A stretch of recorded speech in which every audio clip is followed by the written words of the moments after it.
नमस्कार। यति बेला देश कोरोना महामारीसँग जुधिरहेको छ। जनता भेन्टिलेटर र आइसियु बेडको खोजीमा छन्। सरकार जनता जोगाउन अस्पतालमा भेन्टिलेटर र आइसियु थप्नुपर्ने बेला मन्त्रीहरू थपिरहेको छ। आफ्नै गुटका नेतालाई मन्त्री बनाउन हतारो हुन्छ यहाँ, तर जनता जोगाउन अस्पतालमा बेड थप्न धौधौ लाग्छ। अस्पताल पुग्दा बेड नपाएर कोरोनाबाट मृत्यु र संक्रमण थपिँदै गर्दा बालुवाटारमा गुटका बैठक चलिरहन्छन्। साँझ र बिहानको छाक टार्न नपाएर भोकले सडकमा जनता छटपटाइरहँदा शीतल निवासमा शपथ खानेहरूको छनौट गर्छ सरकार। सरकार अस्थिर भयो। 1-2 वर्षमै सरकार ढाल्ने अनेक परपञ्च भए भन्दै स्थिर सरकारको परिकल्पना गर्दै नयाँ संविधान जारी भयो। संविधानको व्यवस्थाले पनि सरकार ढाल्न निकै गाह्रो बनाइदिएको छ। सङ्घीय लोकतान्त्रिक गणतन्त्रको सरकार अब ढुक्क साथ 5 वर्ष चल्छ र जनताको घर दैलोमा विकासले फड्को मार्छ भन्ने धेरैको विश्वासमा ठेस लागेको छ। स्थिर प्रधानमन्त्रीको अस्थिर मन्त्रीहरूको काम गर्ने शैलीले जनता वाक्क दिक्क भइसकेका छन्। यो 3 वर्षमा 11 पटक मन्त्रीमण्डल पुनर्गठन भयो। बाँडीचुडी देशको ढुकुटी रित्याउन खेलिएको खेलले न विकास भयो न जनताको चुलो बल्न सहज भयो। उही मन्त्री हुनेहरूकै आफन्त नातागोता र इष्टमित्रले अवसर पाउने, कमिसन पाउने मात्रै होइन, भनसुन र भेटघाटमा उनीहरूकै रजाइता हुने। मन्त्री नियुक्त मात्रै होइन, कोरोना महामारीले आर्थिक सङ्कट निम्तिँदैछ भन्दै गर्दा महामारीमै माननीयहरू दसैँ भत्ता बुझ्ने तर्खर गर्दैछन् अरे। त्यो पनि पहिलो पटक। क्या कायदा, क्या अचम्म छ। मन्त्री परिषद बैठकले नै निर्णय गरेर चाडपर्व भत्ता बाँड्छ, तर सूचना लुकाउँछ।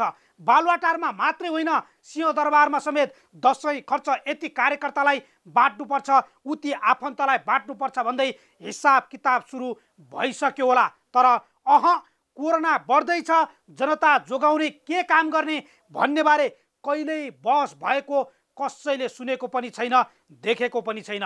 कार्यकर्ता र नेताहरू जम्मा गरेर पार्टी गर्न हुने, तर जनताको उपचार कसरी भइरहेको छ भन्ने अनुगमन गर्न कोरोना लाग्ने।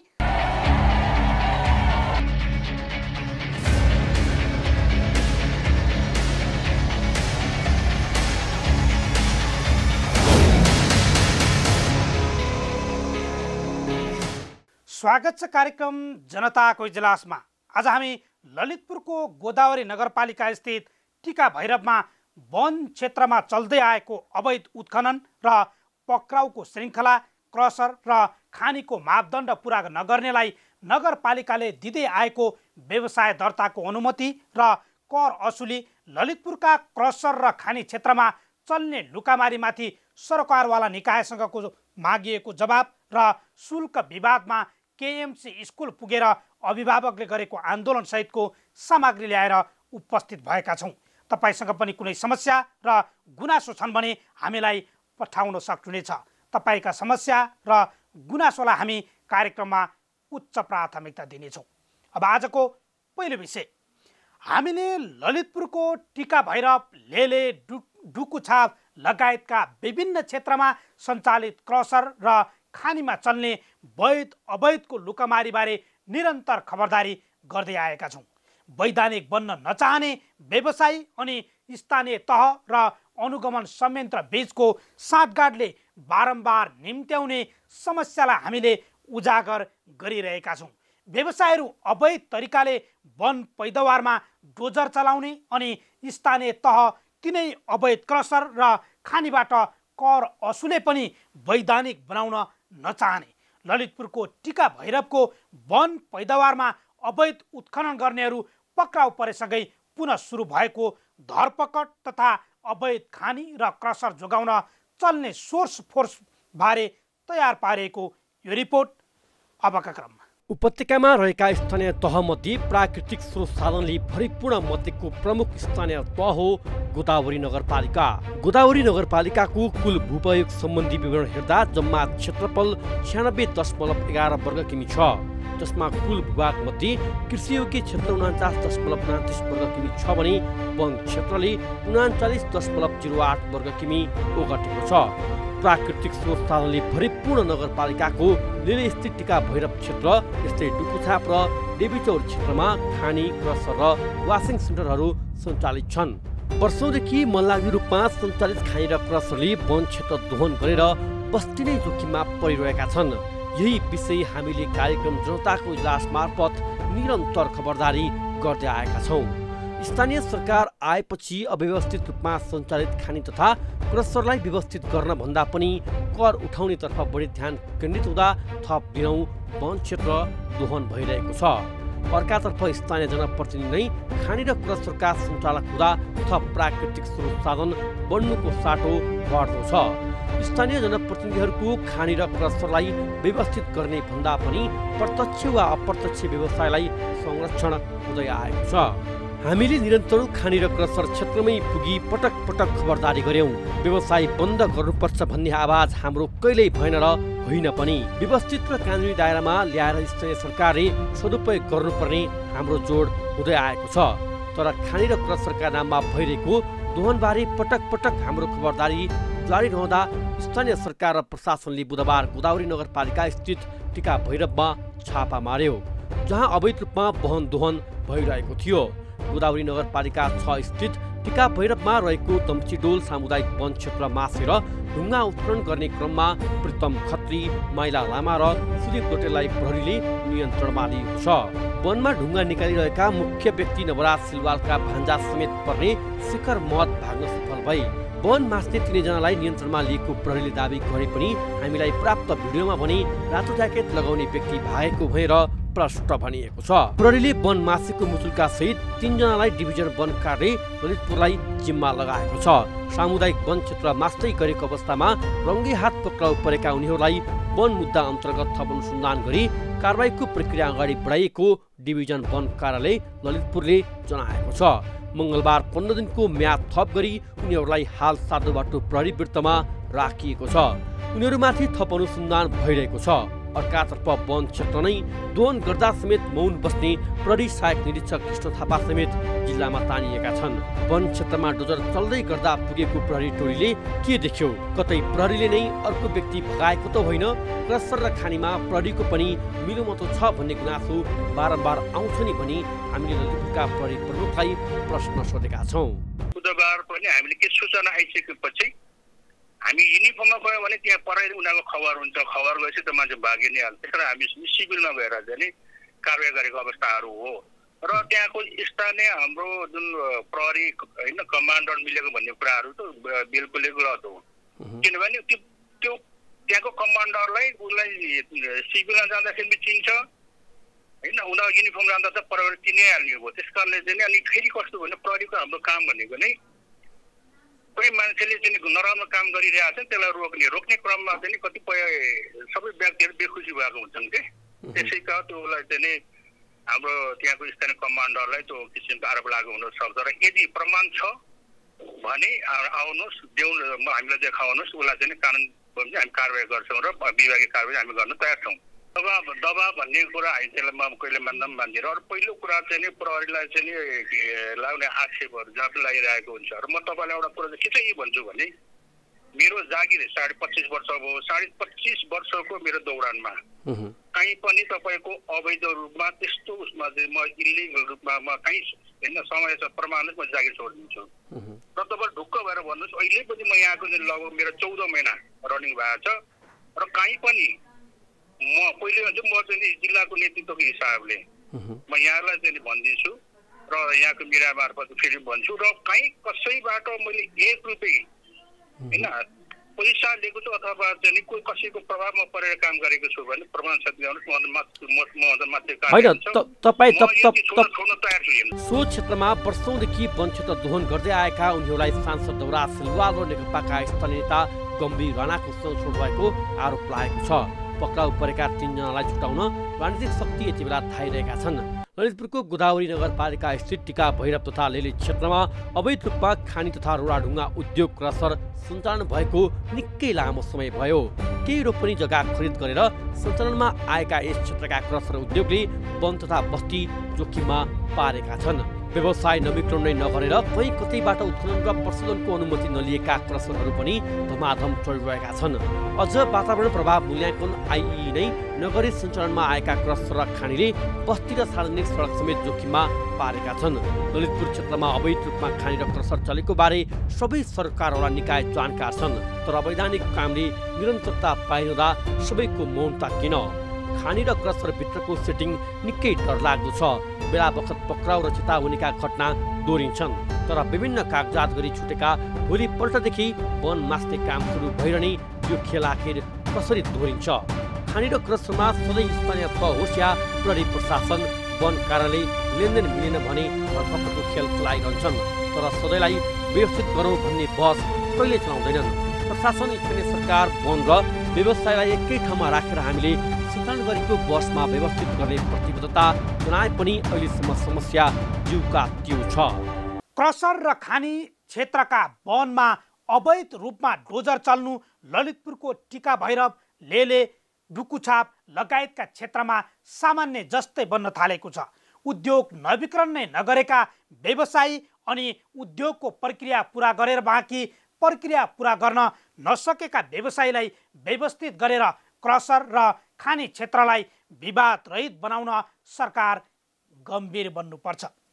फेरि पनि क्रसर र खानीकै प्रसङ्ग। सरकारले क्रसर र खानी सञ्चालनका लागि निश्चित मापदण्ड बनाएको छ, तर देशका कुनै पनि स्थानमा खानी र क्रसरले यो मापदण्ड पुरा गरेका छैनन्। केहीले उद्योग सञ्चालनका मापदण्ड पुरा गरे पनि उद्योग नै नवीकरणमा समस्या छ। ढुङ्गा, बालुवा, गिट्टी उत्खनन र निकासी सम्बन्धी मापदण्ड र ललितपुरको गोदावरी नगरपालिकाले मापदण्ड नै पुरा नगरेका क्रसर तथा खानीलाई दिएको व्यवसाय अनुमति बारेको यो रिपोर्ट अबका क्रममा। देशको विकास निर्माणमा नभई नहुने पदार्थ हो ढुङ्गा, गिटी र बालुवा। तर वर्षौंदेखि यही निर्माण सामग्री उत्खनन तथा सङ्कलन गर्दै आएका उद्योगहरू भने मापदण्ड विपरीत चल्दै आएका छन्। कतिपय क्रसर तथा खानी उद्योगले स्थानीय तहमा व्यवसाय दर्ता गरे पनि उद्योग नवीकरण वर्षौंदेखि भएको छैन र पनि स्थानीय तहमा व्यवसाय दर्ता गरेको र कर तिरेको नाममा अधिकांश क्रसर तथा खानी सञ्चालन हुँदै आएका छन्। खोला किनारमै वन जङ्गलसँगै सडक बस्तीको छेउमा खानी तथा क्रसर चलिरहेका छन्। विधि र मापदण्ड कार्यान्वयन गराउने भन्दा स्थानीय तहलाई कर अनि क्रसर तथा खानी व्यवसायीबाट बेला मौकामा आउने साथ सहयोग नै प्यारो बनिरहेको छ। ढुङ्गा, गिटी, बालुवा उत्खनन, बिक्री तथा व्यवस्थापन सम्बन्धी मापदण्ड 2077ले गरेका केही महत्त्वपूर्ण व्यवस्थाबारे एकपटक चर्चा गरौँ। घना बस्ती र वन क्षेत्रको 2 किलोमिटर, राजमार्गको 500 किलोमिटर, नदी, सडक, पुल तथा झोलुङ्गे पुलको 1 किलोमिटर तल र 500 मिटर माथिको नदीजन्य पदार्थ उत्खनन र सङ्कलन गर्न पाइने छैन। स्वीकृत वातावरणीय अध्ययन प्रतिवेदनले तोकेका स्थान तथा क्षेत्रमा मात्रै उत्खनन र निर्माण सामग्री सङ्कलनको अधिकार पाइन्छ। प्रचलित कानुन बमोजिम वातावरणीय अध्ययन प्रतिवेदन तयारी गरी अधिकार प्राप्त निकायबाट स्वीकृति पाएका उद्योगले मात्र उत्खनन र सङ्कलन गर्न पाउने। ढुङ्गा, गिटी, बालुवा सङ्कलन र उत्खनन कार्य गर्दा बहाव परिवर्तन गर्न तथा सिँचाइ प्रणाली लगायतका संरचनालाई असर गर्न नपाइने। नदीजन्य पदार्थको सङ्कलन, उत्खनन र बिक्री कार्यको लागि ठेक्का व्यवस्था गर्नु पूर्व अनुसूची 1 बमोजिम चेकलिस्ट तयार गरी प्राविधिकबाट स्थलगत अनुगमन गराई ठेक्का बन्दोबस्त गर्नुपर्ने। वन तथा चुरे क्षेत्रबाट ढुङ्गा, गिटी, बालुवा उत्खनन गर्न नपाइने। कानुनले यस्ता विभिन्न मापदण्डका आधारमा क्रसर र खानी सञ्चालन गर्न गराउन पाउने व्यवस्था गरेको भए पनि अधिकांश स्थानमा व्यवसायीले मापदण्ड पुरा गराउन सकेका छैनन्। मापदण्ड पुरा नभएको जान्दा जान्दै स्थानीय तहले करकै लागि व्यवसाय दर्ताको अनुमति दिएर अवैधानिक काम गर्नेहरूलाई जानाजान संरक्षण गरिरहेका छन्। अब देशकै सबैभन्दा बढी क्रसर र खानी रहेको ललितपुरको गोदावरी नगरपालिका क्षेत्रका खानी र क्रसर कसरी चलिरहेका छन् भन्ने तथ्य हेरौँ।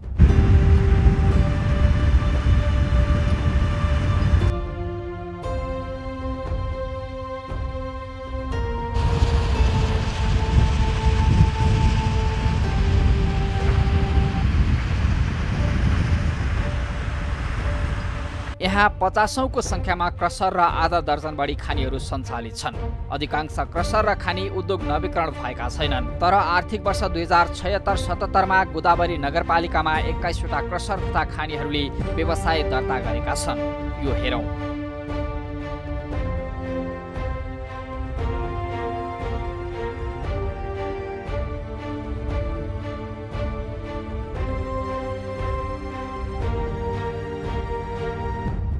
यसरी व्यवसाय दर्ताको अनुमति दिने स्थानीय तहले उद्योग दर्ता तथा नवीकरणका कानुनी प्रक्रिया र ढुङ्गा गिटी बालुवा उत्खनन बिक्री तथा व्यवस्थापन सम्बन्धी मापदण्ड 2077 पुरा भए नभएको हेर्नुपर्ने हो।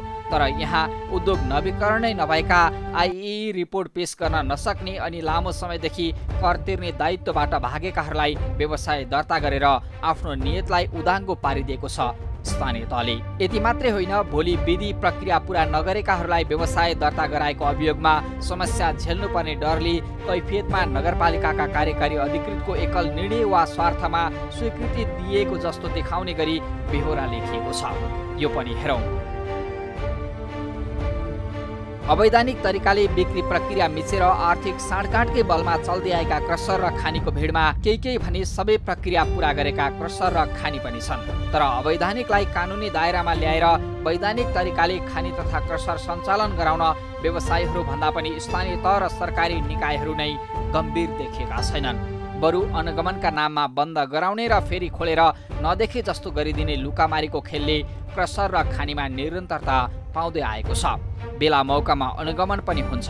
जिल्ला समन्वय समितिले देखिएका कमजोरी र कानुन कार्यान्वयनबारे प्रतिवेदन तयार पारेर स्थानीय तहलाई पठाएको पनि छ, तर कार्यान्वयन हुँदैन। जिल्ला समन्वय समितिलाई अनुगमन संयन्त्रको नेतृत्व दिए पनि सुरक्षाकर्मी परिचालन र कारबाहीको जिम्मेवारी जिल्ला प्रशासन कार्यालय र स्थानीय तहको अधिकार क्षेत्रमा पर्दा नियमन र कारबाही उपस्थिति देखाउने नाटक मात्रै बनिरहेको छ। यो हेरौँ। ढुङ्गा गिटी बालुवा नभई नहुने कच्चा पदार्थ भएकाले यो व्यवसाय र यसमा आबद्ध व्यवसायलाई वैधानिक र जिम्मेवार बनाउन स्थानीय तह, जिल्ला समन्वय समिति, जिल्ला प्रशासन कार्यालय, खानी विभाग, उद्योग विभाग लगायतका सरकारवाला निकाय गम्भीर बन्नुपर्छ। वैधानिकता र अवैधानिकताका नाममा चल्ने, बन्द र खुलाउने लुकामारी रोकिएर राज्यको राजस्वमा योगदान दिने व्यवसायहरू तस्कर जसरी भाग्नुपर्ने अवस्थाको अन्त्य हुनुपर्छ। मापदण्ड र प्रक्रिया एकातिर स्थानीय तहले व्यवसाय दर्ताका नाममा मनलाग्दी गर्न दिएको छुटले अवैध दोहनलाई बढावा दिइरहेको छ। आर्थिक साँठगाँठमा चल्ने अवैध दोहन अनि वैधानिक बन्न नचाहने व्यवसायहरू सच्चिनुपर्छ।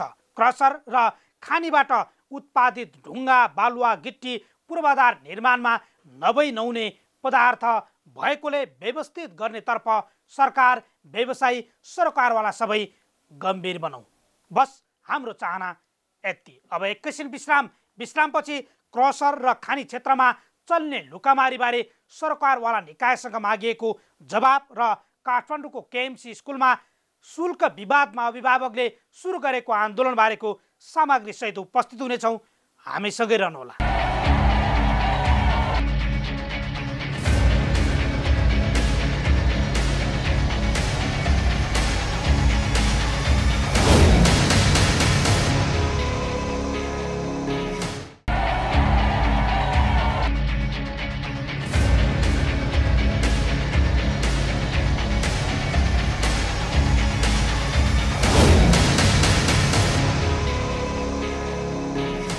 विश्रामपछि स्वागत छ। तपाईँ हेर्दै हुनुहुन्छ कार्यक्रम जनताको इजलास।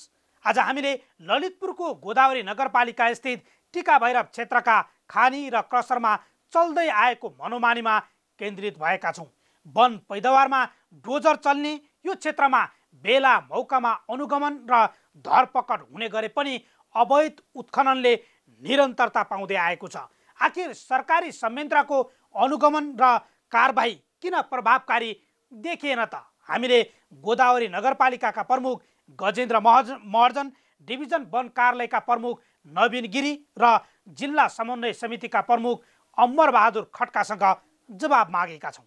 अबका क्रममा हेरौँ सोही जवाब। तपाईँले यहाँबाट पनि केही कर्मचारी जानुभएको थियो होइन, र त्यहाँ चाहिँ तपाईँले पाउनुभएको रिपोर्टमा या तपाईँले बुझ्दाखेरि चाहिँ त्यहाँ जो प्रहरी प्रशासन र नगरपालिकाका जो कर्मचारीहरू पुग्नुभएको थियो उहाँहरूले त्यतिखेर डोजर लिएर सामुदायिक वन मासिरहनु भएको थियो।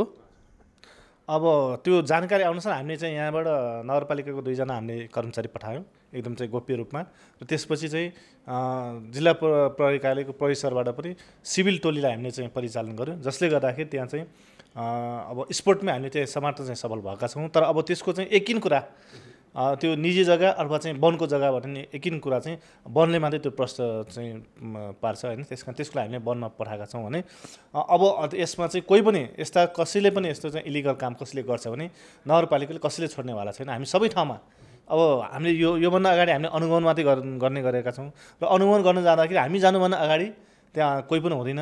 अनुगमन जाँदाखेरि त्यो फर्किनुपर्ने बाध्यता छ भने अहिले हामीले अनुगमन पनि गर्ने र यो बिचबिचमा यस्तो चाहिँ अपरेसन हामीले गर्न सक्यौँ भने यो क्षेत्रलाई एउटा चाहिँ जसले चाहिँ यो नियम कानुन विपरीत कसरी यसो चाहिँ ढुङ्गा खाने अथवा वन मास्ने काम गर्छ भने त्यसलाई हामी नियन्त्रण लिन्छौँ र एउटा चाहिँ यो मापदण्ड नियम र यो प्रक्रियाको मापदण्डको दायरामा हामीले ल्याउन कोसिस गरिरहेका छौँ। जस्तै 13वटा क्रसर र तपाईँले 4वटा खानी अहिले हामी कहाँ दर्ता छन् र यो नियमअनुसार चलेका छन् भन्दै गर्दाखेरि पनि नियम विपरीत चलेका र प्रशासनलाई स्थानीय तहलाई आँखा छल्दै काम गरेका धेरै क्रसर पनि छन्, विशेष गरी क्रसर छन् खानीभन्दा पनि।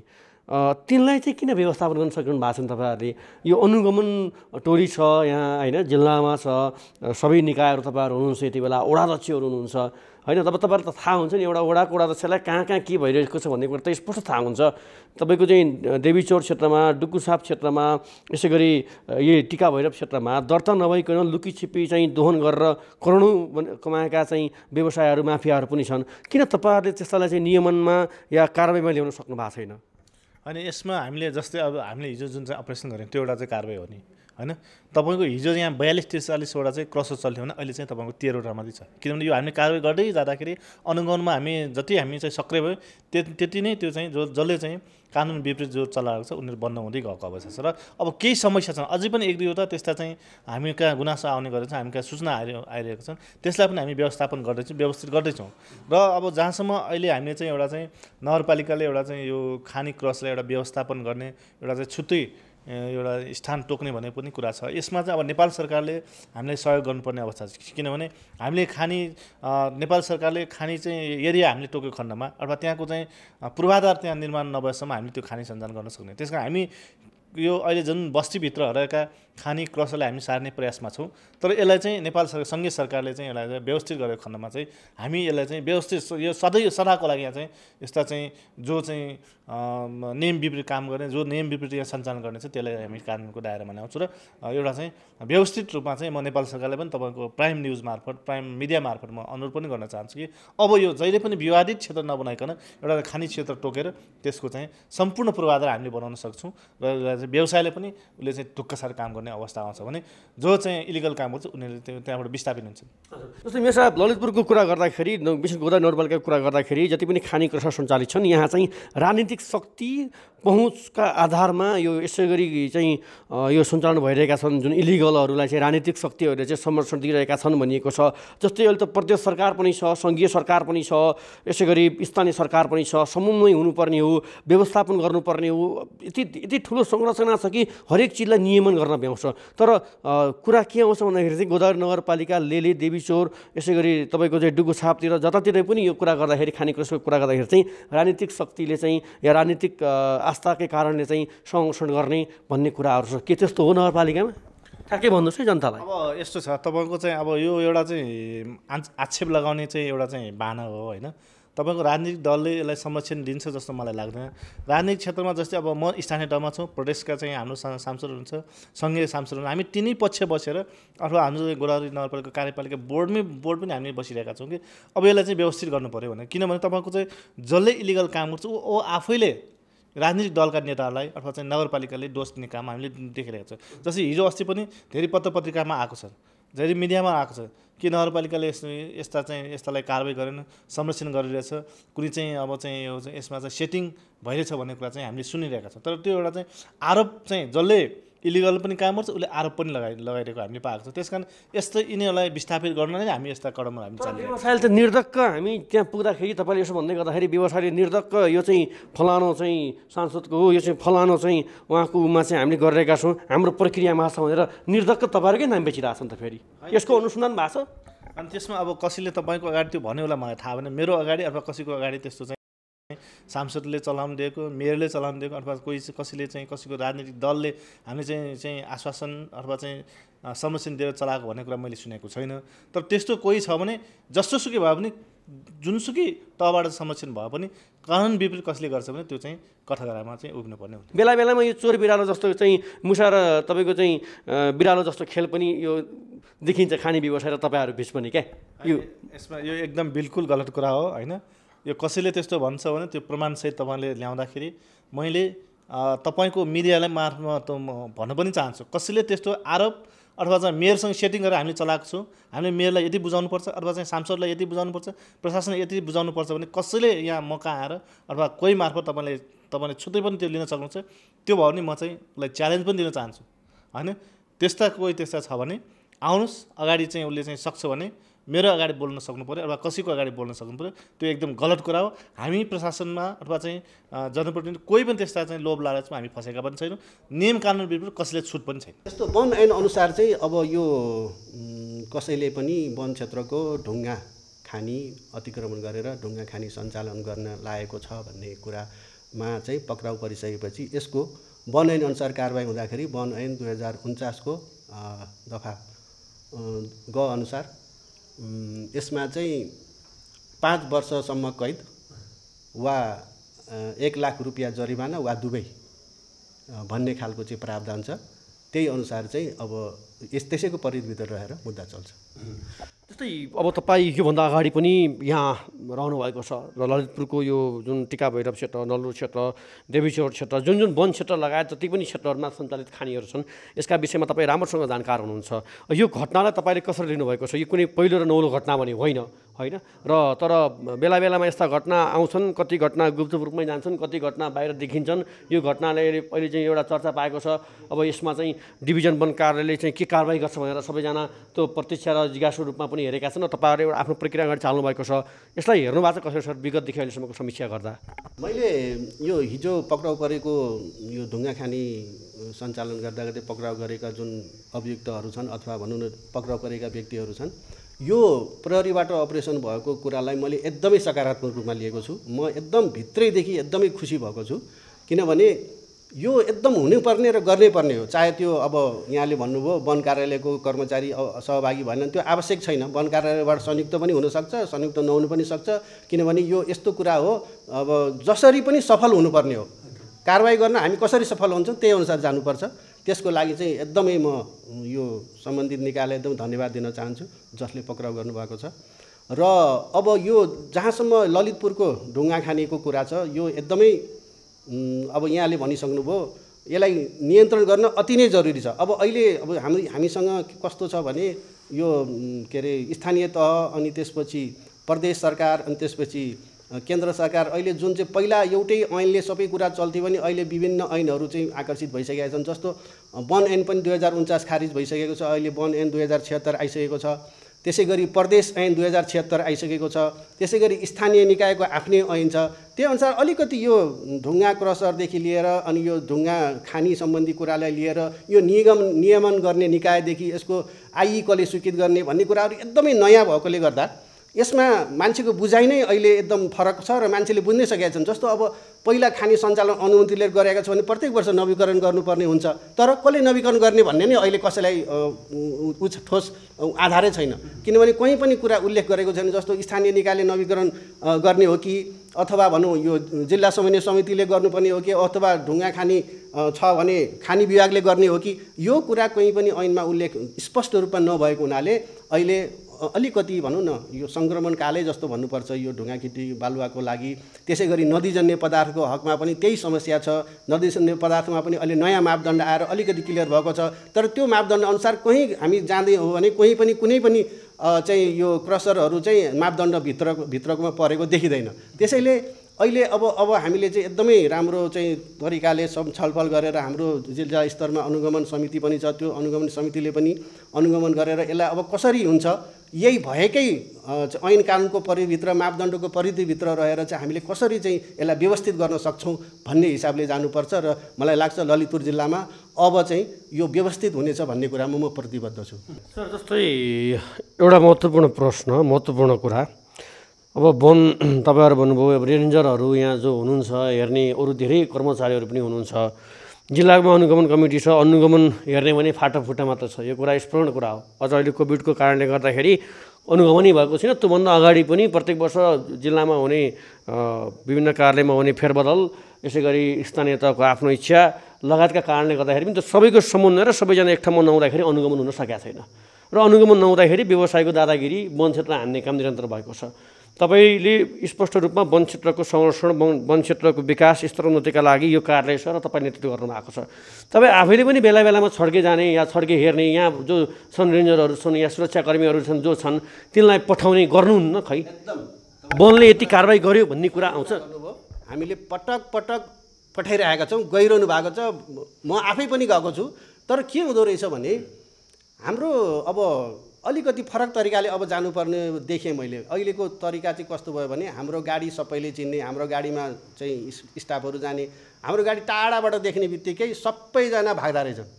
किनभने अब वन कार्यालय आयो र वन कार्यालय हामीलाई कारवाही गर्छ भनेर खुरुरु भाग्ने, हामीले त्यहाँ मान्छे पक्राउ गर्ने नसक्ने स्थिति। र त्यो एक्सकेभेटरहरू त हुन्छ, एक्सकेभेटरलाई हामीले चलाएर ल्याउन सक्ने स्थिति हुँदैन। कस्तो गाह्रो स्थिति छ भने अब हामीले प्रयास नगरेको होइन, हाम्रो चाहिँ के अरे त्यो सब डिभिजनमा खटिएको हाम्रो अधिकृत साहब हुनुहुन्छ, एकदमै खट्नु भएको छ, पुरा लागिरहनु भएको छ। तर के भने चाहिँ हाम्रो जति सफलता चाहिँ हुनुपर्ने हो त्यो सफलता चाहिँ हामीले मुद्दाको हकमा चाहिँ प्राप्त नसकेको अवस्था हो। तर अब आइन्दा दिनमा अर्कै स्ट्राटेजीले जान्छौँ र त्यो स्ट्राटेजी अनुसार चाहिँ अब हामी सफल हुन्छौँ भन्ने मलाई लाग्छ। निष्कर्षमा एउटा कुरा गरौँ, वन क्षेत्रमा दोहन भएको छ। हजुर, पक्कै पनि वन क्षेत्रमा दोहन भएको छ, यो कुरालाई नकार्न सकिँदैन। अब तपाईँ संयोजक हुनुहुन्छ, तपाईँहरू आइसकेपछि कतिपटक अनुगमन भयो आम दर्शकलाई भनिदिनुहोस् न। यो हामी आइसकेपछि अहिलेसम्म कमसेकम 5 फेराभन्दा बढी अनुगमन भइसकेको छ र यस अनुगमनभित्रको निर्णयहरू पनि हामीले गरेर सम्बन्धित निकायमा पठाइसकेका छौँ। जस्तो हामीले एउटा निर्णय गरेका थियौँ, पहिला चाहिँ यो टोटली बन्द गर्ने भन्ने हामीले चाहिँ ललितपुर जिल्लाकै सबै चाहिँ बन्द गरेर के कस्तो रूपमा सञ्चालन छ बुझ्ने प्रयासमा लाग्यौँ। त्यो लाग्दाखेरि हामीलाई चाहिँ दुईवटा कुराको चाहिँ केही उहरू आए। एउटा दुईवटा चाहिँ नि खानी सम्बन्धको चाहिँ अदालतमा स्टे अर्डर आयो। 3टा सम्पादकमा चाहिँ दिएको बन्द गर्न पाइँदैन भन्ने आयो। धरालो, एयरपोर्ट र अन्य चाहिँ सम्पदाको गरी त्यो आयो। त्यो चाहिँ देशको नीतिभित्रै पर्ने भएको हुनाले हामीले त्यो स्वीकार गरेर यस जिल्लाका प्रतिनिधि सबै राखेर असार वसन्तसम्म चाहिँ खानी यथावत चल्ने भनेर हामीले चुट गऱ्यौँ। त्यसपछि दोस्रो स्टेपमा चाहिँ आयो, राज्यको नीति नै के आयो भने स्थानीय निकायके अनुसार गर्ने भएको सम्बन्धित गरेर अनुभवको मात्रै जम्मा जाने भएर हामीले चाहिँ नि हामीले बैठक गरेर वैध खानी चलाउने, अवैध खानी बन्द गर्ने भन्ने अनुगमन गरेर निर्देशन हामीले नगरपालिका चाहिँ हामीले जुन ठाउँमा खानी सञ्चालन छन् त्यो ठाउँका नगरपालिका र गाउँपालिकालाई जानकारी दियौँ। त्यसमध्येमा हामीले चाहिँ अहिलेसम्म के कस्तो हालतमा छ त भनेर जानकारी हामीले कर्सरको विषयमा घरेलु उद्योगबाट माग्यौँ। वनको विषयमा तपाईँहरूसम्म अहिले वनको के कस्तो छ त त्यस्तो वातावरण ल्याउनुहोस् भने वनसँग माग्यौँ। खानी विभागले के कस्तो रूपमा चाहिँ खानीको चाहिँ ऊबाट स्वीकृति गर्नुभएको छ त्यसको चाहिँ प्रतिवेदन दिउँ भनेर माग्यौँ। तर हामीले नगरपालिकाबाट माध्यमबाट यो माग्दाखेरि हामीलाई जानकारी कुनै ठाउँमा आउँदैन। र गोदावरी नगरपालिकाले चाहिँ के भन्दैछ भने यो प्रदेशले माग्यो भने दिन मिल्छ, तपाईँहरूलाई हाम्रो सबै जानकारी चाहिँ यो कसरको दिन मिल्दैन भन्ने उहाँको जवाब आएको छ। र अर्को खानीको वन विभागको वन चाहिँ उसमा चाहिँ हामीले अनुगमनमा के तपाईँहरूको चाहिँ यो गइरहेको कुरोको त कारवाही तपाईँहरूले पनि गर्नु मिल्छ होला नि, यो समितिले त के थाहा हुन्छ, त्यो अदालतै उहाँहरूको हुन्छ, वनको नियमै छुट्टै हुन्छ, वनको अदालतै छुट्टै हुन्छ, त्यो भित्र पर्छ भन्नुभएको छ। त्यो उहाँले आफू म गर्छु भनेर उहाँ लाग्नु भएको छ। र अहिले अब तत्कालीन पछि अब यो खानीको विषयमा वैदिक खानी हाम्रो जिल्लामा चाहिँ 4टै मात्रै हो। अब त्यो 4वटा त्यो यो भन्ने चाहिँ मलाई अलि त्यति आइसकेको छैन होइन। त्यो खानी चाडा खानीको मध्येमा एउटा खानीले 5वटासम्म खोलेको छ। त्यो उसलाई सोद्धा एक काम मुनि 4 भन्छ 1000 मिटरसम्म उसको एरिया पर्छ अरे भने अब कति पर्छ अब 1000 एक मुनि 4 भन्दा 1000सम्म पर्ने त्यो मिटरभित्र हाम्रो पकेट एरिया खोलेको भने उहाँहरूको जवाब छ। अर्को अनुगमन गरिसकेपछि त्यसको तुरुन्त कार्यान्वयन गरेर उ गर्नलाई हाम्रो हर्जना जरिपाना लाउनु भन्ने विषयको चाहिँ नि हाम्रो अथोरिटी छ। त्यो मध्ये हामीले टिपरको ट्र्याक्टरको टिपरको फर्स्ट सेकेन्ड थर्ड गरेर हामीले जरिपाना लाउने निर्णय गरेर पनि प्रशासनमा पठाइदिइसकेको छ। त्यो बमोजिम उहाँले कारबाही गर्ने व्यवस्था छ। अब अर्को कुरो हामीलाई यो एकद्वार प्रणालीबाट काम राज्यले नदिइसकेसम्म यो हट्न र सरल गर्न चाहिँ सकिने क्षमता चाहिँ मेरो आफ्नो दृष्टिकोणबाट म देख्दिनँ। बलले एउटा निर्णय गरेर दिएको छ, खानी विभागले अर्को निर्णय गरेर दिएको छ, उसले चाहिँ उद्योग विभागको अर्को निर्णय गरेको छ। समन्वय समितिमा यो हेरिदिनु भनेर मात्रै आएको भएर चाहिँ हामीले बुझ्यौँ। त्यसमध्ये प्रदेशमा पनि हामीले लेखी पठाइसकेका छ। जस्तै नगरपालिकाले भन्नुभयो तपाईँले एउटा गम्भीर प्रश्न उठाउनु भयो। तपाईँले समन्वय गर्ने एउटा निकाय तपाईँ त्यो निकायको तपाईँ एउटा प्रमुखको हैसियतले अहिले हुनुहुन्छ होइन। नगरपालिका गोदा नगरपालिकासँग तपाईँले विवरण माग्दाखेरि के भन्नुभयो, के माग गर्नु भएको छ, तपाईँले के माग गर्नु भएको थियो? उहाँले दिएकै चाहिँ उहाँले चाहिँ हामीले खानी वैध कति छ, अवैध कति छ, कसर वैध कति छ, अवैध कति छ, त्यो वैध भएकोलाई नवीकरण गर्नु चलाउनु दिनु, अवैध भएको बन्द गरिदिनु भन्दा उहाँहरूले खानी जुन कसर सम्बन्धीको चाहिँ उद्योगबाट लिस्टै हामीले पाएन भन्नुहुन्छ। उहाँले लिस्टै नदिएपछि उहाँले पनि जति पनि कसरहरू मलाई जति पनि कसर भएको छन् पहिले नै त्यो क्राइटेरियाभित्र छैन, आइए भएकै छैन। आइ हुनुपर्छ नि, एकजनाको पनि आइ भएको चाहिँ हामी निरीक्षण जाँदाखेरि पनि हामीले त्यो आइ भएको छैन। हजुर, जस्तै 5 पटकसम्म अनुगमन गर्नुभयो। अब अनुगमनमा तपाईँहरू गण्यमान्य व्यक्तित्वहरू हुनुहुन्छ। कारबाही 5 पटकमा जाँदाखेरि तपाईँले भन्नुभयो मापदण्डभित्रै छैनन्, निर्णय पनि गर्नुभयो। बन्द कति भयो, कारबाही कति भयो त?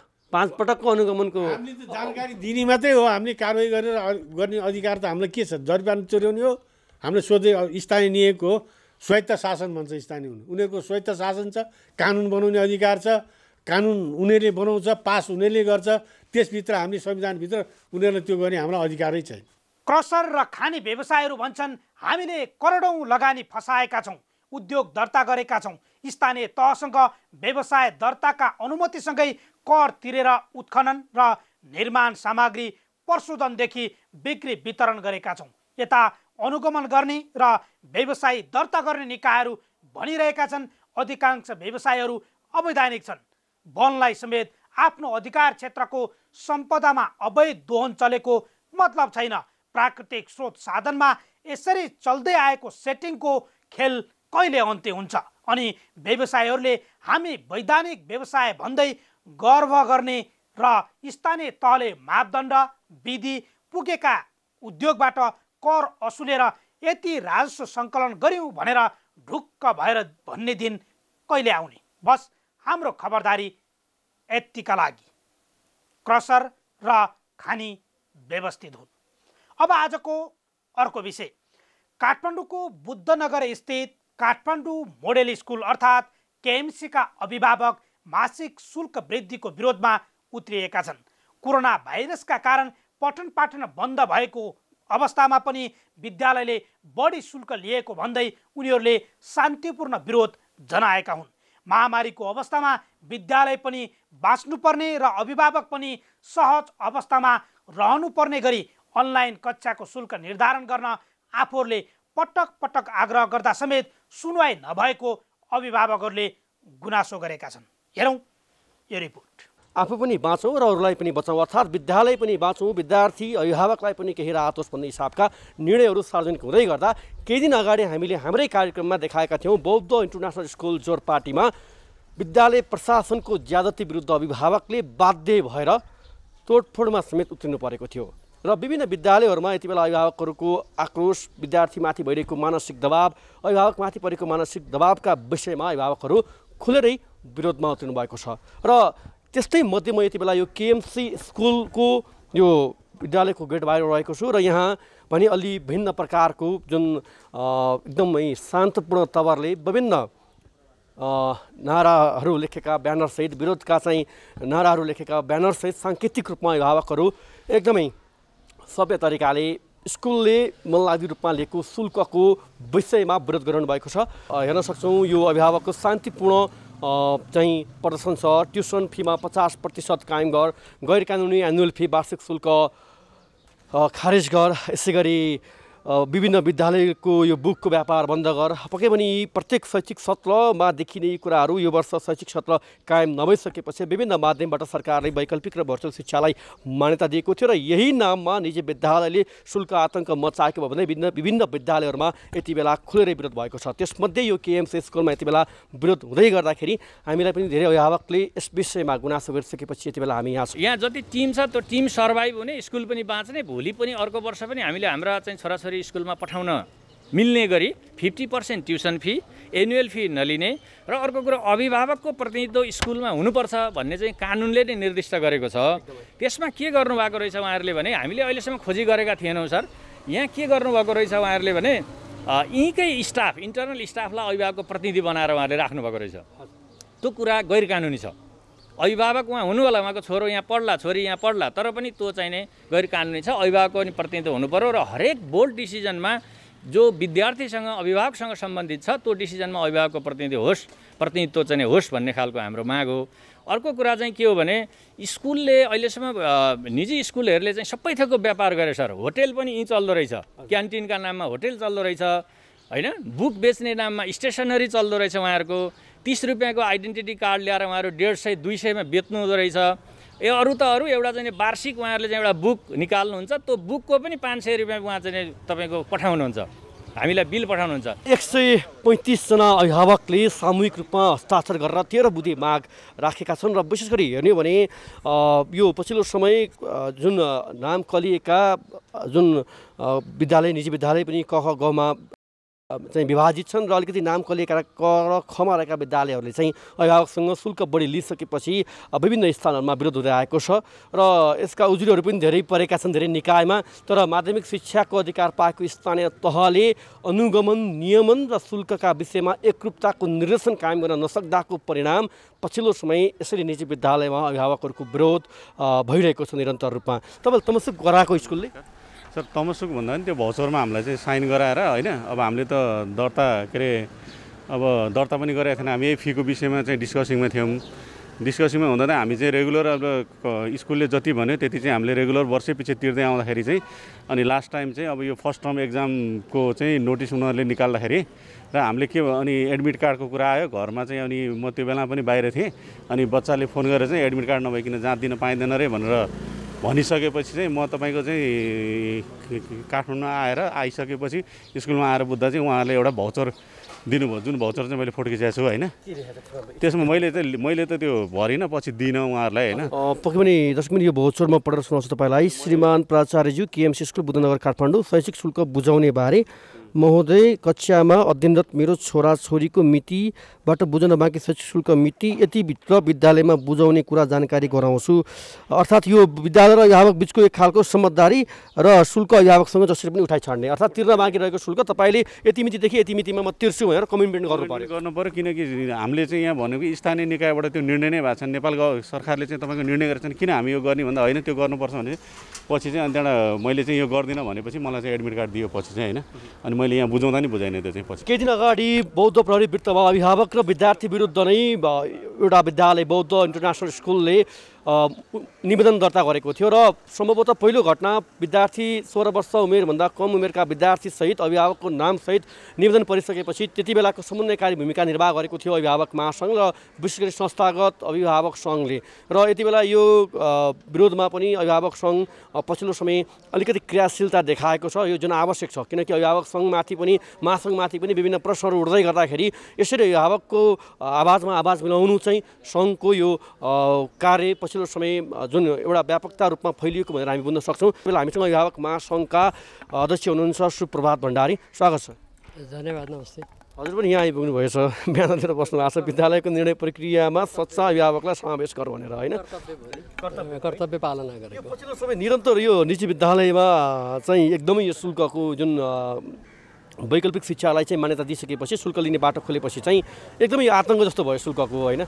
यो किन यो अब राज्यको उपस्थिति पनि देखिन, तपाईँहरू पुगिरहनु भएको छ, अभिभावकलाई आवाज उठाइरहनु भएको छ, के हो सर यो खास तपाईँहरूको नजरबाट हेर्दाखेरि? तपाईँले नै भन्नु भने राज्यको निरीयता हो कि उसले वैशाख महिनामा जब यो पेन्डेमिक भइसकेपछि शुल्क नलिऊ भन्यो, शुल्क लिन दिएन र असारमा एउटा निर्देशिका र भदौको 19 गते एउटा निर्देशिका जारी गरेर फेरि स्थानीय तहको अधिकार भने वास्तवमा संविधानमा त स्थानीय तहकै अधिकार हो। गत वर्ष पनि स्थानीय तहले शुल्क निर्धारण गरे हो। त्यो अधिकारलाई सङ्कुचन गरेर सरकारले आफ्नो हातमा अधिकार लिइसकेर जब छोडिदियो त्यसले झन् अन्योलता र अस्थिरता भयो। र यहाँ बस्ने कुनै पनि अभिभावकले भद्रतापूर्वक शिष्टतापूर्वक तपाईँले राख्नुभएको मागमा देख्नुहुन्छ कि निःशुल्क पढ्न पाऊँ भनेर कहीँ लेखेको देख्नुहुन्न। तपाईँहरूले पैसा तिर्छौँ भनेर लेख्नु भएको छ होइन। पैसा कति तिर्ने भन्दाखेरि त्यहाँ केही कुराहरू छ। हामी पैसा यति तिर्न सक्छौँ अथवा स्कुललाई व्यापारीकरण नगर्नुहोस्, हामी तिर्न चाहिँ तयार छौँ तर हामीलाई शोषण नहोस्, हामीलाई वैधानिक रूपले चाहिँ कुरा शुल्कहरू निर्धारण गरियोस् भन्ने कुरा छ। पछिल्लोचोटि स्थानीय निकायहरू पनि कोही क्रियाशीलता कम भएको जस्तो काठमाडौँ यो स्कुल जहाँ छ यो काठमाडौँ महानगरपालिका अन्तर्गत पर्छ। मेरो जानकारी यहाँ भएसम्म काठमाडौँ महानगरपालिकाले शुल्क सम्बन्धी कुनै निर्णय गरेको अवस्था छैन। त्यस कारणले यो राज्य आफै अन्योलता उसले अन्योलता छोडिदियो। अनि त्यस कारणले स्कुलहरूले नि आफू खुसी शुल्क लिन लाए। त्यति मात्र होइन, तपाईँको अहिले त मासिक शुल्क शिक्षण शुल्कको 50% कुरा आइरहेको छ, त्यसमा एनुअल फी लिएका छन्, अरू किसिमका शुल्क लिएका छन्। यो त केएमसीको मात्र कुरा होइन, यो त प्रतिनिधि पात्र एउटा घटना मात्र हो। विशेषतः स्थानीय तहसँग यति शुल्क लिन्छौँ भनेर स्वीकृति लिइसकेपछि मात्र अभिभावकलाई यति शुल्क लिनेछौँ भनेर चाहिँ त्यो पठाउनु पर्ने अवस्थामा विद्यालयले एकतर्फी रूपमा पठाइसकेपछिको यो विरोध हो। उहाँहरूले पनि होइन अहिले उहाँहरूलाई पनि महामारीले गर्दा उहाँहरूलाई पनि गाह्रो छ, हामीलाई पनि गाह्रो छ होइन। अहिले घाटा नाफा हेर्ने होइन, सबैलाई इक्वल होस्, हामीले पनि फी नदिने भन्ने होइन, दिने हो, 50% अफ गर्ने हो, एनुअल चार्ज नलिने हो, त्यति मात्रको लागि हो। हजुरको भनाइ? हजुर त्यही हो। अनि यो बुकहरू पनि कम्पलसरी केएमसीले भनेकै ठाउँबाट ल्याउनु पर्ने हुन्छ। अनि लकडाउनमा कहिले गाडी चल्दैन, केही हुँदैन होइन, कसरी पुग्ने? अनि बाहिरको बुक यस्तो समस्याको बेलामा बाहिरको कापीहरू पनि चल्नु पर्यो। यहाँ चाहिँ कम्पलसरी छ क्या, केएमसीकै कापीहरू चाहिन्छ। त्यो हुनु पर्यो र फी पनि 50% अफ भन्ने छौँ हामीले। हामीलाई अब पुरै डिस्काउन्ट त हामी मागेको छैनौँ होइन। स्कुललाई पनि हामीले हेर्नुपर्ने हुन्छ। अब सबै धेरैजसो स्कुलहरूले 50% नै लिइरहेको छन्। अनि एनुअल पनि फ्री गरिदिइरहेको छन्, तर यहाँ एनुअल चार्ज पनि तिर्नुपर्ने अनि मन्थली फी पनि 50% के अरे फुल नै तिर्नुपर्ने भइरहेको छ कि। अनि त्यही भएर हामी चाहिँ यसको मागको लागि आएको छौँ। हामी फी तिर्ने नतिर्ने होइन, तिर्ने हो, तर हामीले पनि सबैको अनुसार त्यही निर्णय भएअनुसार हुनु पर्यो। हामीले 100% नै तिर्न त हामीलाई पनि गाह्रो हुन्छ। यो महामारी छ, काम छैन, जागिर भएको पनि छोडेर घर बस्नु परेछ। त्यो भएकोले हाम्रो माग पनि त्यही नै हो समग्रमा। सिधै एउटा लुटको उसमा भन्ने कुरा भयो, एउटा सहमतिमा चल्नुपर्ने होइन। यस्तो सबैलाई गाह्रो अप्ठ्यारो परिरहेको बेला यो स्थितिमा चाहिँ हामीले पनि नतिर्ने भनेको होइन, अलिकति सबै बाँचौँ। सबैलाई गाह्रो छ। अहिले त के स्थिति भयो भने तपाईँको सबैभन्दा सुरक्षित व्यापार शिक्षालाई बनाइदिनु भयो क्या उहाँहरूले।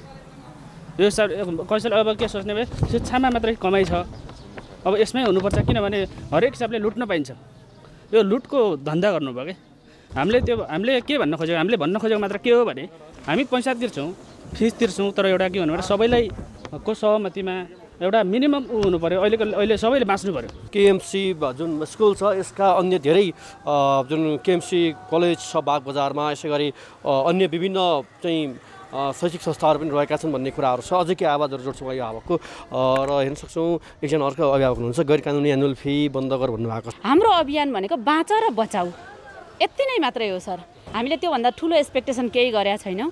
र जुन यहाँ अभिभावकको तर्फबाट प्रतिनिधि गर्दा हामी सच्चा अभिभावकलाई समावेश गराउनु पर्यो।